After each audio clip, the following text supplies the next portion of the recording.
नमस्कार, जय हिंद। कैसे हैं आप सब? आई होप कि आप सभी लोग अच्छे हैं और आप सबों की प्रिपरेशन बहुत अच्छे तरीके से हो रही है। आज की इस वीडियो में 13 फरवरी 2024 से संबंधित करंट अफेयर्स के जितने भी प्रश्न बनेंगे, जिसमें बिहार राष्ट्रीय अंतर्राष्ट्रीय तीनों घटनाओं का संग्रह होगा, ये तमाम जानकारी हमेशा की तरह आपको यहाँ पर विस्तार पूर्वक दिया जाएगा। सेशन के साथ अगर पहली बार आप जुड़े हैं, पहले इस वीडियो को देख लीजिए। अगर आपको लगे कि यहाँ से आपकी हेल्प हो सकती है, तो निरंतरता के साथ हमारे वीडियोज को आप लोग जरूर देखिएगा। जो लोग बार बार ये कमेंट कर रहे थे, कॉल कर रहे थे कि सर बीपीएससी ट्री एग्जाम के लिए करंट अफेयर्स का पिछले 6 महीने का सीरीज चलाइए, तो इसकी शुरुआत हो चुकी है। आप चैनल पर प्लेलिस्ट में जाकर इस सीरीज को फॉलो कर सकते हैं। ये प्रत्येक दिन मतलब रात्रि शाम को 9 बजे से ये लाइव होती है, तो आप लोग इसे यूट्यूब और एप्लीकेशन के माध्यम से ज्वाइन कर सकते हैं। चलिए आगे चलते हैं, बात करते हैं पिछले वीडियो में जो प्रश्न हमने आपसे पूछा था। ये प्रश्न था कि किस जिले में बनने वाले बिहार के दूसरे एम्स, जो कि पटना के बाद ये दूसरा एम्स होगा। तो इसके लिए हाल ही में केंद्र सरकार ने 1264 करोड़ का बजटीय प्रावधान किया है। आपको हमने बताया था इसका करेक्ट आंसर होगा विकल्प नंबर सी, यानी कि दरभंगा। और इसके भूमि को लेकर जो इसका जो आवंटन हुआ और इसको भी मंजूरी दिया गया और ये चुना गया है। दरभंगा में एक स्थान है शोभन, यहीं पर बिहार का दूसरा एम्स का निर्माण किया जाएगा। तो ये चीज़ें बहुत दिनों से हालांकि चल भी रही है और हमने डिटेल में आपको बतलाया भी था। तो जो भी प्रश्न आप लोगों से पूछे जाते हैं, कोशिश कीजिए कि कमेंट बॉक्स में आप उसे लिखें और बेहतर तरीके से लिखें। लिखने से फ़ायदा ये होता है कि चीज़ों को आप लंबे समय तक याद रखने में सक्षम हो पाते हैं। अच्छा, इन सब के अतिरिक्त जैसा कि आप सभी जानते हैं, टेस्ट सीरीज संचालित है बीपीएससी मेकर ऐप पर। इसमें आपको अगला प्रैक्टिस पेपर जो 8वां मिलेगा, ये 18 फरवरी 2024 को मिलेगा। ध्यान दीजिए, अभी ये साप्ताहिक मोड में चल रहा है। प्रत्येक संडे को 7 बजे ये आपको मिल रही है। हालांकि जो टेस्ट आपका छूट चुका है वो अब भी आप दे सकते हैं। कभी भी आप कोर्स को ज्वाइन करेंगे तो इसमें ये सिस्टम है कि आप अनलिमिटेड बार अपने समय के अनुसार इसमें भाग ले सकते हैं।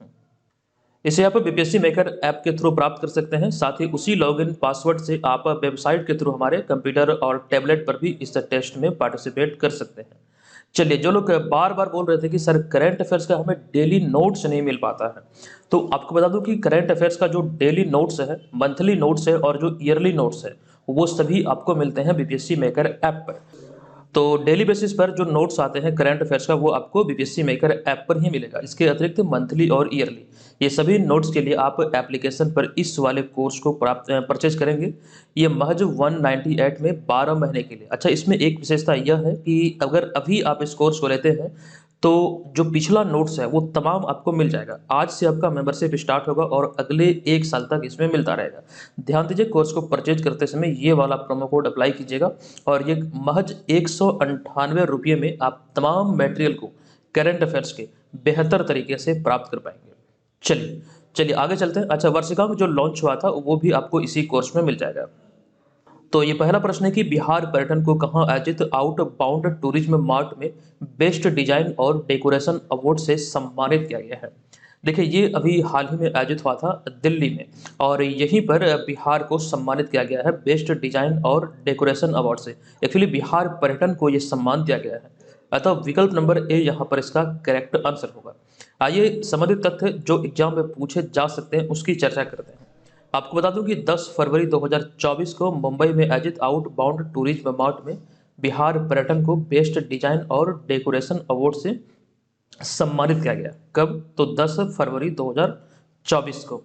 नेक्स्ट पॉइंट है कि बिहार पर्यटन को यह पुरस्कार पर्यटन स्थलों को बेहतर बनाने और इसके प्रति लोगों को जागरूक करने के लिए दिया गया है। इनके जो मतलब बिहार पर्यटन विभाग का जो उत्कृष्ट कार्य है और हाल ही के दिनों में जिस प्रकार से इसमें मतलब चीज़ें अच्छी तरीके से संचालित की गई है, यही परिणाम है कि बिहार पर्यटन को भी हाल ही में इस सम्मान से यहाँ पर दिल्ली में सम्मानित किया गया। सम्मान का नाम ध्यान रखें, बेस्ट डिजाइन और डेकोरेशन। अच्छा, इन सब के अतिरिक्त कुछ और भी जानकारी है बिहार पर्यटन को लेकर कि हाल ही की घोषणा के अनुसार सांस्कृतिक और प्राकृतिक विरासत से समृद्ध बिहार में पर्यटन को बढ़ावा देने के उद्देश्य से बिहार की 4 पर्यटन स्थलों को केंद्र सरकार की स्वदेश दर्शन 2.0 योजना के तहत विकसित किया जाएगा। यानी कि कहने का सेंस यहाँ पर यह है कि इस योजना में बिहार के 4 पर्यटन स्थलों को शामिल किया गया है। अच्छा, इसके बारे में हम कंप्लीट जानकारी कल वाले वीडियो में देंगे। फिलहाल इतना आज ये ध्यान रखिए कि इस योजना में बिहार के 4 पर्यटन स्थलों को चुना गया है जो कि विकसित किया जाएगा। अगला पॉइंट यहाँ पर पर्यटन विभाग से ही संबंधित है। पर्यटन विभाग की एक रिपोर्ट आई थी, हमने 4 से 5 दिन पहले आपको बताया था। इस रिपोर्ट के अनुसार बात करें तो बिहार में पर्यटकों की जो संख्या है, उसमें जो पिछले कई वर्षों की अगर हम तुलना करें तो रिकॉर्ड इसमें वृद्धि हुआ। बिहार में पर्यटक अच्छे खासे पैमाने पर आए हैं, आपको हमने बताया भी था। और यहाँ पर एक्चुअली हम आपको ये बता रहे हैं कि बिहार में जो पर्यटकों का जो सबसे पसंदीदा स्थल है वो पहले नंबर पे है राजगीर। और राजगीर के बाद पसंदीदा स्थलों में क्रमशः जो जगह है वो है पटना, बोधगया, वैशाली आदि। तो ये चीज़ें यहाँ पर याद रखने योग्य है। देखिए, राजगीर को ही राजगृह कहा जाता था और यहीं पर कह सकते हैं पहली बौद्ध संगीति भी आयोजित हुई थी। ठीक है, तो वो चीज़ें आगे कुछ प्रश्नों में हम देखने वाले हैं, उसकी चर्चा यहाँ पर एक प्रश्न में हुई है। फिलहाल इसे स्किप करते हैं, चलते हैं दूसरे प्रश्न पे। यहाँ पर हमारा दूसरा प्रश्न है कि हाल ही में आई एक रिपोर्ट के अनुसार देश भर में 19.25 करोड़ गाय हैं। बताएं कि देश की कुल गायों की संख्या का कितना प्रतिशत गाय बिहार में है। देखिए, ये बहुत ज़्यादा अभी खबरों में रहा है, ये आंकड़े इंपॉर्टेंट है तो ध्यान रखेंगे। करेक्ट आंसर है विकल्प नंबर सी। अच्छा, पूरे भारत की बात करें तो पूरे भारत में जो गायों की संख्या है वो है 19.25 करोड़। और प्रतिशतता के आधार पर बात करें तो इसमें से कुल प्रतिशत का 7.95% जो गाय है वो बिहार में है। आइए इसको आंकड़ों के माध्यम से समझते हैं, कई चीज़ें और भी है उसे देख लेते हैं। देखिए, हाल ही में एक रिपोर्ट आई थी और इस रिपोर्ट के अनुसार देश भर में 19.25 करोड़ गाय है और देश की कुल गायों की संख्या का 7.95% बिहार में है। और आंकड़ों के आधार पर इस समय बिहार में जो गायों की संख्या है वो 1.54 करोड़ है। नेक्स्ट पॉइंट की बात करें तो गायों की संख्या के लिहाज से देश भर में बिहार का जो स्थान है वो चौथा है। इसको विस्तार से हम लोग समझते हैं। रिपोर्ट के अनुसार अगर हम बात करें तो बिहार राज्य में सिर्फ दो मूल नस्ल की गाय शेष रह गई है। एक तो है पूर्णिया और एक है बचौर। ये जो दोनों नाम आप देख रहे हैं, ये गाय की जो बिहार में जो मूल नस्ल है, ऐसे तो गाय में बहुत नस्ल की गाय है, लेकिन बिहार की जो मूल नस्ल है उसमें से केवल दो नस्ल की गाय हैं इस समय वर्तमान में, मतलब बिहार में है। उसमें से नाम आपको ध्यान रखना है, पूर्णिया और बचौर, ये दो गाय का नस्ल है। अच्छा, आइए इसको डिटेल में समझते हैं कि पूर्णिया नस्ल की जो गाय है वो कहाँ कहाँ पर पाई जाती है। तो पूर्णिया, अररिया, कटिहार, मधेपुरा, किशनगंज, सुपौल में कहीं कहीं ये देखने को मिलता है। हालांकि पूर्णिया नस्ल की जो गाय है सीमांचल क्षेत्र में ये अधिक पाई जाती है। हालांकि इसके अतिरिक्त बात करें हम बचौर नस्ल की गाय की तो ये दरभंगा, सीतामढ़ी और मधुबनी क्षेत्रों में ही पाई जाती है। ठीक है, हालांकि ये भी मतलब कह सकते हैं विलुप्त होने के कगार पे है, मतलब धीरे धीरे, विलुप्त तो नहीं कह सकते लेकिन धीरे धीरे ये बहुत ज़्यादा कम हो रहा है। क्योंकि और जो बाहरी नस्ल की गाय है वो बिहार में मतलब दूध अधिक मतलब देती है तो लोग उसे ज़्यादा पालना बेहतर समझते हैं। तो फिलहाल अगर हम दूध उत्पादन की बात करें, इसको लेकर भी चीज़ें हमने आपको बताया था। दूध उत्पादन में अगर औसतन बात करें तो औसतन बिहार में जो दूध उत्पादन है ये 5.29% है। बिहार में जो औसतन दूध का उत्पादन होता है ये राष्ट्रीय स्तर से अधिक है, यह है 7.3%। अगर दूध उपलब्धता की बात करें, प्रति व्यक्ति दूध की जो उपलब्धता है पूरे भारत में वो है 444 ग्राम। मतलब एक व्यक्ति के पास, मतलब एक व्यक्ति का अगर हम देखें प्रति व्यक्ति के आधार पर दूध अगर हम देखें तो प्रत्येक व्यक्ति के नाम 444 ग्राम दूध इस समय भारत में मिल सकता है। लेकिन बिहार की बात करें तो बिहार इसमें पीछे है, मतलब 400 ग्राम ही बिहार में प्रति व्यक्ति दूध की उपलब्धता है, मतलब 44 ग्राम बिहार इस मामले में पीछे है। ये सारी बातें रिसेंटली एक रिपोर्ट आई थी उसमें हमने आपको बताया था। फिलहाल यहाँ पर इस प्रश्न से संबंधित इतनी जानकारी मिलती है। आइए यहाँ पर जो हम बात कर रहे थे पूर्णिया नस्ल और बचौर नस्ल की गाय की, तो आप यहाँ पर तस्वीर में देख सकते हैं ये पूर्णिया नस्ल की गाय है जिसका वजन जो होता है 150 से 200 किलोग्राम तक होता है। प्रतिदिन 1.5 से 3 लीटर तक दूध देती है। लेकिन वहीं पर दूसरी ओर बात करें हम बचौर नस्ल की गाय, जो आप यहाँ पर देख रहे हैं, इसका जो वजन होता है ये 240 से 300 किलोग्राम तक होता है और 1.5 लीटर से 3 लीटर तक ये भी दूध देती है। जैसा कि यहाँ पर आप देख रहे हैं ये पूर्णिया नस्ल की गाय है, आप लोग अपने घरों में देखते होंगे। ये हमारी लोकल मतलब जो नस्ल है यहाँ की बिहार की, तो ये चीज़ें ध्यान रखिए। ये है बचौर और ये है पूर्णिया। चलिए चलते हैं हम यहाँ पर अगले प्रश्न पे। तीसरा प्रश्न है कि निम्नलिखित में से किस देश को नई दिल्ली में आयोजित विश्व पुस्तक मेले में सम्मानित अतिथि के रूप में शामिल किया गया है। बहुत ज़्यादा इंपॉर्टेंट है। अभी कल वाले वीडियो में हमने आपको जानकारी दिया था कि विश्व पुस्तक मेले का जो आयोजन है ये नई दिल्ली में किया गया है और प्रश्न यहाँ पर पूछा गया है कि सम्मानित अतिथि के रूप में किस देश को शामिल किया गया, तो सऊदी अरब को। विकल्प नंबर सी यहाँ पर इसका करेक्ट आंसर है। देखिए, विश्व पुस्तक मेला का जो आयोजन है ये 10 फरवरी से इसकी शुरुआत हुई, 18 फरवरी 2024 तक चलेगी। भारत मंडपम प्रगति मैदान में नई दिल्ली में जो है यहीं पर इसका आयोजन किया जा रहा है। ये भारत मंडपम यही है जहाँ पर आप सभी को हमने बताया था कि G20 का 18वां शिखर सम्मेलन आयोजित हुआ था, जिसका थीम था वसुधैव कुटुंबकम। और G20 का जो कमान भारत को मिला था, ये इंडोनेशिया से मिला था, और भारत से G20 का कमान मिला है ब्राजील को। ये चीज़ें चेन बना के आप ध्यान रखेंगे। देखिए, यहाँ पर बात हो रही विश्व पुस्तक मेला की, तो वर्तमान में जो केंद्रीय शिक्षा मंत्री हैं धर्मेंद्र प्रधान, इन्हीं के द्वारा इसका उद्घाटन किया गया। और इसका थीम अर्थात विषय है बहुभाषी भारत और एक जीवंत परंपरा। ये थीम किसी भी पुस्तक मेला या फिर किसी भी दिवस, त्योहार, समारोह आदि को लेकर काफ़ी इंपॉर्टेंट होते हैं। नेक्स्ट पॉइंट है, जैसे कि यहाँ पर इस पुस्तक मेला में जो थीम मंडप चुना गया या फिर जो निर्धारित है, ये जम्मू कश्मीर और लद्दाख के इतिहास की यात्रा पर एक फोटो प्रदर्शनी है, ये इसका थीम मंडप है। लेकिन जो हम एक्चुअली प्रश्न में बात कर रहे थे अतिथि देश की, तो अतिथि देश से चुना गया है या फिर चिन्हित किया गया सऊदी अरब साम्राज्य को या फिर सऊदी अरब को, ये ध्यान रखिएगा। नेक्स्ट पॉइंट है इसी पुस्तक मेला से संबंधित, क्योंकि यहाँ पर कई प्रकार की चीज़ों का उद्घाटन हुआ है, आइए उसे देख लेते हैं। तो इसके अतिरिक्त जो केंद्रीय शिक्षा मंत्री हैं धर्मेंद्र प्रधान, इन्होंने प्रधानमंत्री नरेंद्र मोदी द्वारा लिखित पुस्तक एग्जाम वॉरियर्स का हिंदी और अंग्रेजी का जो ब्रेल संस्करण है, तो वो भी यहाँ पर इन्होंने जारी किया। जो दृष्टिबाधित लोग होते हैं, ब्रेल संस्करण उन्हीं के लिए होता है, ताकि वे उन्हें मतलब उस चीज़ को अच्छी तरीके से पढ़ पाए, समझ पाए। देखिए, अगला पॉइंट है, इसके अतिरिक्त उन्होंने ई लर्निंग प्लेटफॉर्म ई जादुई पिटारा का भी अनावरण किया, जो कि राष्ट्रीय शिक्षा नीति 2020 के अनुरूप है, और इसमें पहेलियां और कहानियों का संग्रह है, ये चीज़ें इसमें शामिल की गई हैं। देखिए, जो बातें यहाँ पर बताई जा रही है कि ये सभी चीज़ें जो राष्ट्रीय शिक्षा नीति 2020 के ही अनुरूप है। हमने पिछले वीडियो में भी जानकारी दिया था कि जो हमारी नई शिक्षा नीति है, वो नई शिक्षा नीति 2020 है, और हालांकि इससे पहले जो जारी हुई थी शिक्षा नीति, वो पिछला है 1986 वाला। 1986 के बाद इस शिक्षा नीति में ये पहला बड़ा नया परिवर्तन है। तो ये नई शिक्षा नीति है 2020 का, जो कि 29 जुलाई 2020 को भारत सरकार द्वारा घोषित किया गया था। और मोस्ट इंपॉर्टेंटली आपको ये ध्यान रखना है कि यह नीति जो है, ये अंतरिक्ष वैज्ञानिक के कस्तूरी रंगन की अध्यक्षता वाली समिति है, उसकी एक रिपोर्ट पर आधारित है। और नई शिक्षा नीति को लागू करने की प्रक्रिया को शुरू करने वाला पहला देश जो बना था, ये 2022 में 12 जुलाई को ये उत्तराखंड बना था। तो नई शिक्षा नीति अर्थात नैप 2020 को लेकर ये चीज़ें जो इंपॉर्टेंट है, हमें ध्यान रखना चाहिए।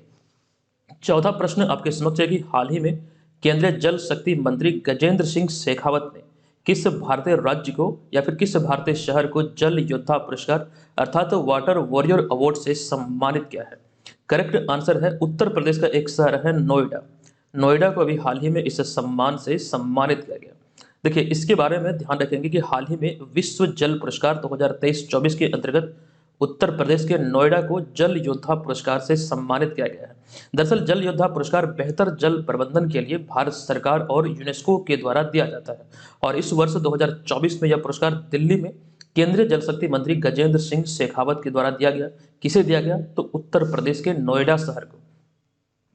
और इसके अतिरिक्त एक और पुरस्कार दिया गया है लद्दाख को, जो यहाँ पर अगले पॉइंट में है। साथ ही पानी को बचाने के लिए किए जा रही पहल के लिए लद्दाख के सार्वजनिक स्वास्थ्य इंजीनियरिंग विभाग को वर्ष 2023-24 के लिए water digest world water award से सम्मानित किया गया। ये दो कैटेगरी यहाँ से निकल कर आती है, एग्जाम पर्पज से इंपॉर्टेंट, ये दोनों का जिक्र यहाँ पर हमने किया, दोनों यहाँ से ध्यान रखिए।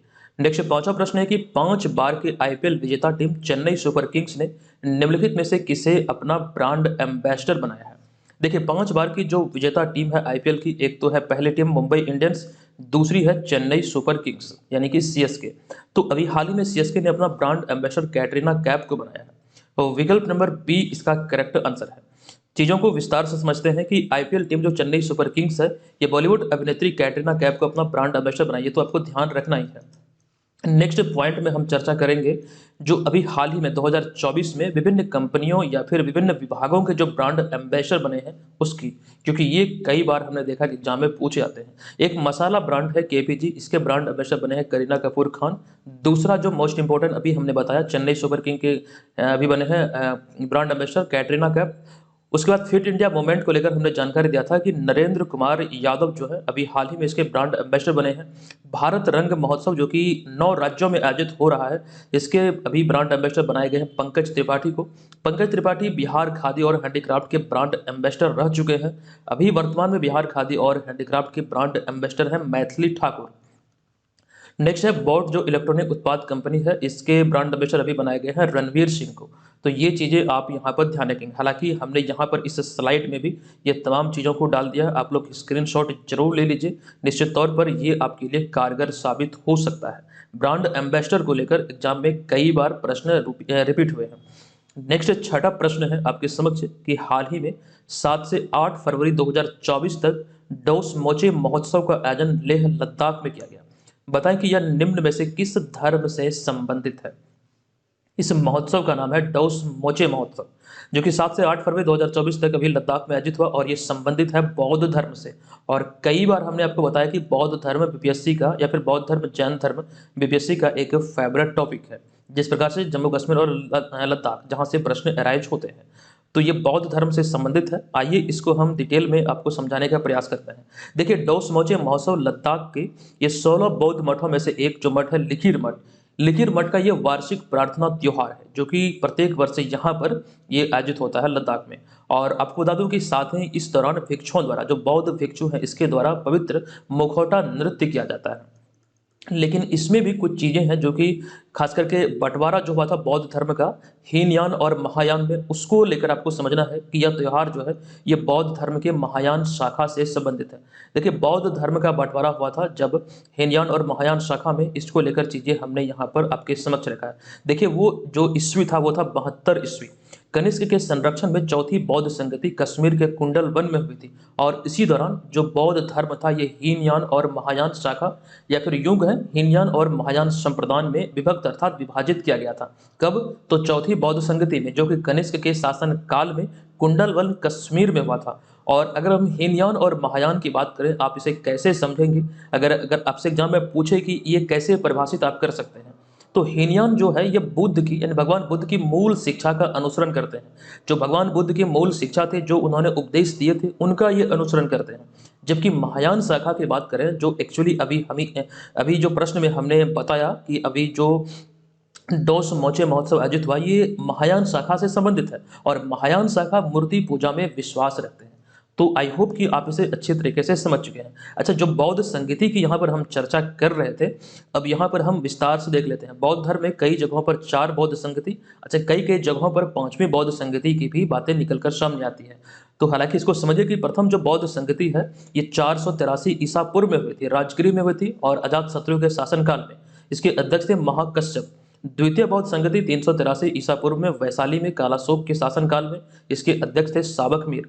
तृतीय बौद्ध संगति 251 ईसा पूर्व में, ये थोड़ा ज्यादा इंपॉर्टेंट है, ये पाटलिपुत्र में अशोक के शासनकाल में हुई थी और इसके अध्यक्ष थे मोगलीपुत्र तीस। चौथी बौद्ध संगति 72 ईस्वी में हुई थी कुंडलवन कश्मीर में, कनिष्क के शासनकाल में। इसके अध्यक्ष थे वसुमित्र।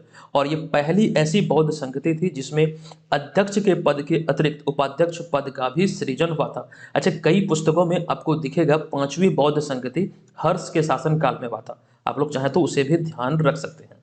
फिलहाल बौद्ध धर्म की बात हो रही है, तो बौद्ध धर्म को लेकर बहुत सारी चीज़ें एग्जाम में रिपीट हुए हैं। वो तमाम चीज़ें जो पूछे जा चुके हैं, पूछे जा सकते हैं, हमने कुछ स्लाइड में आप यहाँ पर देख सकते हैं, वो हमने डाल दिया है। निश्चित तौर पर ये सारी चीज़ें आपको याद रखना चाहिए, एग्जाम में पूछे जा सकते हैं। चलिए, 7वां प्रश्न है, आप लोग चाहें तो इसका स्क्रीनशॉट ले लीजिए वीडियो को पॉज करके। हम चलते हैं अगले 7वें प्रश्न पे। ये प्रश्न है कि हाल ही में किस तिथि को वुमेन इन साइंस लीडरशिप और न्यू इरा फॉर सस्टेनेबिलिटी विषय अर्थात थीम के साथ विज्ञान में महिलाओं और लड़कियों का अंतर्राष्ट्रीय दिवस 2024 कब मनाया गया, किस तिथि को मनाया गया, ये यहाँ पर पूछा गया है। इस प्रश्न का करेक्ट आंसर है विकल्प नंबर ए, यानी कि रिसेंटली 11 फरवरी 2024 को ये मनाया गया है। देखिए, प्रत्येक वर्ष 11 फरवरी को विज्ञान में महिलाओं और लड़कियों का अंतर्राष्ट्रीय दिवस मनाया जाता है। 2024 में जो ये सेलिब्रेट किया गया, इसका जो थीम है वो क्या है, वुमेन इन साइंस लीडरशिप और न्यू इरा फॉर सस्टेनेबिलिटी। और इसका उद्देश्य क्या है इसे मनाने का, तो इसका उद्देश्य है विज्ञान में महिलाओं और लड़कियों की जो भागीदारी है उसको बढ़ावा देना।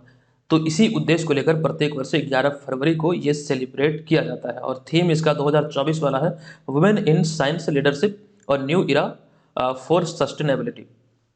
अब देखिए, प्रमुख दिवस या फिर जो उसका विषय है फरवरी 2024 का, वो यहाँ पर कंप्लीट हमने शामिल किया अब तक का। इसको यहाँ पर आप देख सकते हैं 2024 फरवरी महीने का जो प्रमुख दिवस हैं जैसे कि भारतीय तटरक्षक दिवस 1 फरवरी, 2 फरवरी को विश्व आर्द्रभूमि दिवस। देखिए विश्व आर्द्रभूमि दिवस जो मनाया गया है इसका थीम था आर्द्रभूमि एवं मानव कल्याण। अच्छा, इस समय भारत में आर्द्रभूमि की जो संख्या ये बढ़कर हो गई है 80, ये ध्यान रखिएगा। 4 फरवरी को विश्व कैंसर दिवस, 10 फरवरी को विश्व दलहन दिवस और 11 फरवरी को जो भी हमने प्रश्न में एक्चुअली बताया, विज्ञान में महिलाओं और लड़कियों का अंतर्राष्ट्रीय दिवस, इसका theme women in science leadership और न्यू इरा फॉर सस्टेनेबिलिटी। 10 फरवरी को जो विश्व दलहन दिवस मनाया गया इसका थीम था दालें, पौष्टिक मिट्टी और लोग। जैसे जैसे ये डेट आगे बढ़ता जाएगा हम यहाँ पर नई नई चीज़ों को और भी ऐड करते चलेंगे जो खास करके प्रमुख दिवस होंगे। अच्छा, अगर आपको हमारा ये प्रयास अच्छा लगता है तो वीडियो को लाइक कीजिए और चैनल को सब्सक्राइब करके हमें सपोर्ट जरूर कीजिएगा और अपने दोस्तों के साथ इस वीडियो को जरूर शेयर कीजिए जो खास करके बिहार में आयोजित होने वाले किसी भी गवर्नमेंट एग्जाम की प्रिपरेशन में लगे हैं। चलिए आगे चलते हैं और आपको बता दूं बीपीएससी एग्जाम पर जो टेस्ट सीरीज संचालित है आप यहां पर देख सकते हैं, हजारों की संख्या में लोग इसमें पार्टिसिपेट कर रहे हैं, तो आप भी इसमें पार्टिसिपेट कर सकते हैं और हजारों छात्रों के बीच अपनी तैयारी का सही तरीके से परीक्षा से पहले आकलन कर सकते हैं कि आपकी तैयारी का स्तर क्या है। बीपीएससी मेकर ऐप पर आपको ये वाला कोर्स को ज्वाइन करना है जहां पर आपको टेस्ट सीरीज, करंट अफेयर्स का पूरा पैकेज और भी बहुत सारी चीज़ें जो आपको बैनर पे इस बॉक्स में लिखे हुए दिख रही है, इसमें जो भी चीज़ें लिखी हुई है आपको इसी कोर्स में मिलेगा। इस कोर्स में पुनः से एक ऑफर है आप सभी के लिए, सरस्वती पूजा के अवसर पर ये प्रोमो कोड अप्लाई करेंगे BMTS, महज 199 रुपये में 12 महीने की अवधि के लिए तमाम मटेरियल को आप प्राप्त कर पाएंगे। इसकी जो वैधता है ऑफर की ये 18 फरवरी 2024 तक है।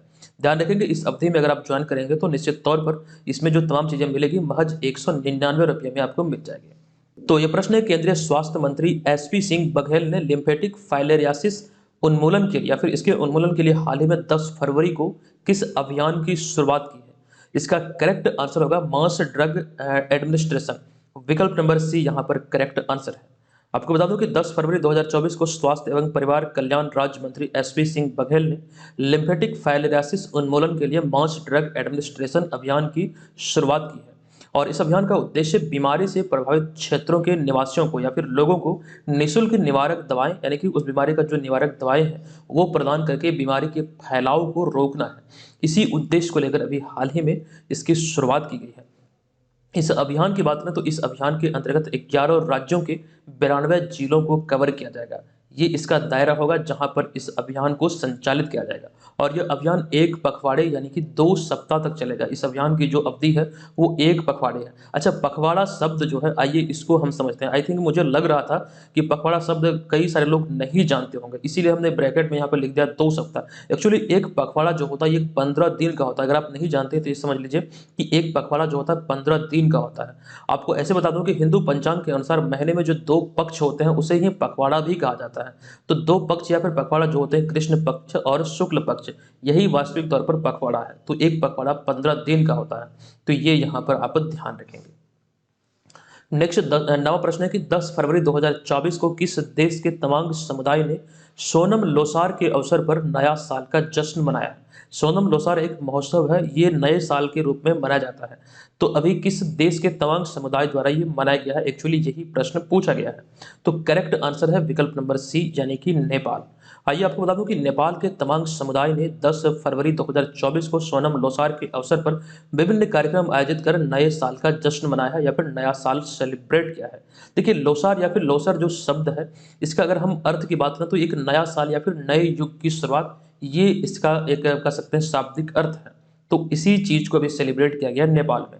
हालिया मनाए गए प्रमुख उत्सव और त्योहार की बात करें जो रिसेंटली सेलिब्रेट हुए हैं वो तमाम चीजें यहाँ पर हमने दर्शा दिया 2024 में जितने भी आयोजित हुए हैं। यहाँ पर अगले स्लाइड में ये तमाम जानकारी हमने आपको दिया है। देखिए थाईपुसम त्योहार या फिर महोत्सव तमिलनाडु में रिसेंटली आयोजित हुआ है। इसके अतिरिक्त चौथा चिल्ला पक्षी महोत्सव जो कि राष्ट्रीय स्तर पर उड़ीसा में आयोजित हुआ 28 से 30 जनवरी 2024 को। अगला है 25वां भारत रंग महोत्सव 9 राज्यों में आयोजित किया जा रहा है 1 से लेकर 21 फरवरी 2024 तक। अभी इसी के ब्रांड एम्बेसडर बनाए गए पंकज त्रिपाठी को, जिसका जानकारी हमने आपको दिया था। आदि महोत्सव नई दिल्ली में रिसेंटली इसकी शुरुआत हुई है 10 से 18 फरवरी 2024 तक ये आयोजित होना है। विश्व पुस्तक मेला जो कि भारत मंडपम दिल्ली में, ये भी 10 से 18 फरवरी 2024। एक और है विविधता का अमृत महोत्सव, एक सांस्कृतिक उत्सव, ये नई दिल्ली में आयोजित हुआ जिसका उद्घाटन द्रौपदी मुर्मू के द्वारा किया गया और ये आयोजित हुआ है 8 से 11 फरवरी 2024 को। तो ये प्रमुख उत्सव व त्योहार हैं जहां से मतलब इसका जो डेट है, जो आयोजित हुए हैं, वो तमाम चीज़ें आपको ध्यान रखना है, पूछे जाते हैं इस तरह की चीज़ें। 10वां प्रश्न है कि निम्नलिखित में से किन्हें हाल ही में national payments corporation of India अर्थात एनपीसीआई के गैर कार्यकारी अध्यक्ष के रूप में नियुक्त किया गया है। देखिए, एनपीसीआई के अभी हाल ही में अध्यक्ष बने हैं अजय कुमार चौधरी, अतः विकल्प नंबर डी यहाँ पर करेक्ट आंसर है। देखिए, विकल्प नंबर डी इसका करेक्ट है। आपको बता दूं कि अजय चौधरी जो कि एक केंद्रीय बैंकर है और इन्होंने 3 दशक तक भारतीय रिजर्व बैंक अर्थात आरबीआई में उन्होंने कार्य किया है और हाल ही में इन्हें national payments corporation of India अर्थात एनपीसीआई के गैर कार्यकारी अध्यक्ष के रूप में नियुक्त किया गया है। इतनी सारी बातें यहाँ पर आपको याद रखनी ही है, लेकिन इन सब के अतिरिक्त एनपीसीआई रिसेंटली अपने यूपीआई के कारण बहुत ज़्यादा खबरों में था। किस वजह से खबरों में था, आइए उसे देख लेते हैं। दरअसल एनपीसीआई का जो पूरा नाम है यह है national payments corporation of India, short में हम लोग एनपीसीआई कहते हैं। 2016 में एनपीसीआई द्वारा यूपीआई को लॉन्च किया गया था। और यूपीआई क्यों अभी खबरों में है, दरअसल आपको बता दूं कि हाल ही में फ्रांस भारत के डिजिटल भुगतान स्वीकार करने वाला या फिर भारत से डिजिटल भुगतान स्वीकार करने वाला पहला यूरोपीय देश बना है। ये यहाँ पर ध्यान रखिएगा। एनपीसीआई मतलब जो यूपीआई को लॉन्च किया था 2016 में लॉन्च किया था और इसी यूपीआई को भी फ्रांस ने अपनाया है और इसके लिए फ्रांस की जो एक ई कॉमर्स कंपनी है लायरा के साथ साझेदारी हुआ है और फ्रांस में इसकी जो शुरुआत हुई है आईफिल टावर जो कि पेरिस में है अवस्थित, यहीं से इसकी शुरुआत हुई है। तो ये चीज़ें यूपीआई से संबंधित जो है इंपॉर्टेंट है, ध्यान रखेंगे। अच्छा, अभी जो 75वां जो गणतंत्र दिवस मनाया गया और जो कह सकते हैं राजपथ पर या फिर यूं कहें कर्तव्य पथ अब नाम कर दिया गया राजपथ का, यहाँ पर जो गणतंत्र दिवस की परेड निकली है तो फ्रांस के राष्ट्रपति इमैनुअल मैक्रोन इस परेड के मुख्य अतिथि थे और पहले जो परेड हुई थी, पहली परेड, इसके मुख्य अतिथि थे इंडोनेशिया के राष्ट्रपति सुकर्नो। ये चीज़ें हमने आपको बताया है।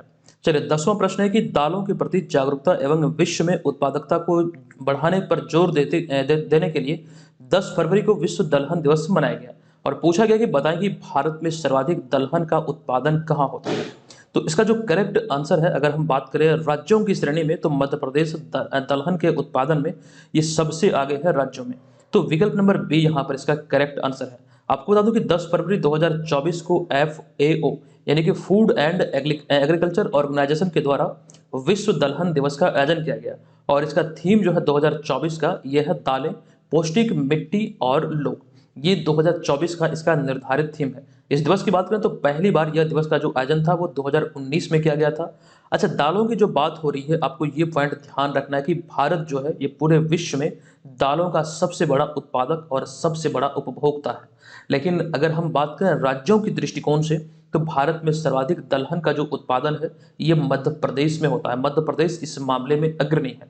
दालों की बात करें तो वजन के हिसाब से इसमें 20 से 25% तक प्रोटीन होता है, जो कि गेहूं से 2 गुना और चावल से 3 गुना अधिक इसमें प्रोटीन पाया जाता है।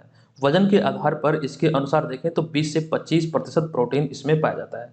20 अमीनो अम्ल को मिलाकर प्रोटीन का निर्माण होता है। यह प्रश्न एग्जाम में पूछा हुआ है। नेक्स्ट 12 प्रश्न है कि हाल ही में स्टील बर्ड दुनिया की सबसे बड़ी हेलमेट उत्पादक कंपनी बनी है। यह किस देश की कंपनी है? तो यह एक भारतीय कंपनी है। विकल्प नंबर सी इसका करेक्ट आंसर है। आपको बता दूं कि हाल ही में आई एक रिपोर्ट के अनुसार भारत की अग्रणी हेलमेट निर्माता कंपनी स्टील बर्ड अब दुनिया की सबसे बड़ी हेलमेट उत्पादक बन गई है। एक्चुअली हेलमेट उत्पादक कंपनी बन गई है। और साथ ही अगर हम बात करें इसके आंकड़ों की जो अभी हाल ही में खबरों में रहा है, तो स्टील बर्ड ने पिछले साल यानी कि 2023 में करीब 80 लाख, एग्जैक्ट डेटा की बात करें तो 77,99,273 हेलमेट बेचा है। और जिस वजह से ये चीज़ें खबरों में आई, उभर कर आई, और इस प्रकार से देखें तो ये कंपनी पूरी दुनिया की सबसे बड़ी हेलमेट उत्पादक कंपनी बनकर उभरी है। तो ये चीज़ें यहाँ से ध्यान रखिएगा। चलिए, अब यहाँ पर हम चलते हैं आज के इस वीडियो के प्रश्न की ओर। तो ये प्रश्न है कि 3 फरवरी 2024 को बिहार कैबिनेट के विस्तार के बाद निम्नलिखित में से कौन हाल ही में बिहार के नए वित्त मंत्री बने हैं? आपको बताना है कि इसमें इसका करेक्ट आंसर क्या है। अच्छा, एक विकल्प यहाँ पर छूट चुका है, आप लोग यहाँ पर ऐड कर लीजिए, नन। आप लोगों को बताना है कि अभी हाल ही में बिहार के नए वित्त मंत्री कौन है। कमेंट बॉक्स में जाइए और विस्तार पूर्वक बताइए। और जो जानकारी हम आपको दे रहे थे टेस्ट सीरीज को लेकर, आप लोग बीपीएससी मेकर ऐप को जाइए, वहाँ पर डाउनलोड कीजिए और एक प्रोमो कोड अप्लाई कीजिएगा BMTS। ये प्रोमो कोड अप्लाई करेंगे तो महज 199 रुपये में तमाम चीज़ों को आप हमारा प्राप्त कर पाएंगे अगले 1 साल तक के लिए। और ये ऑफर आपके पास है 18 फरवरी 2024 तक। चलिए, वीडियो को समाप्त करते हैं, मिलते हैं नेक्स्ट वीडियो में, तब तक के लिए धन्यवाद, जय हिंद।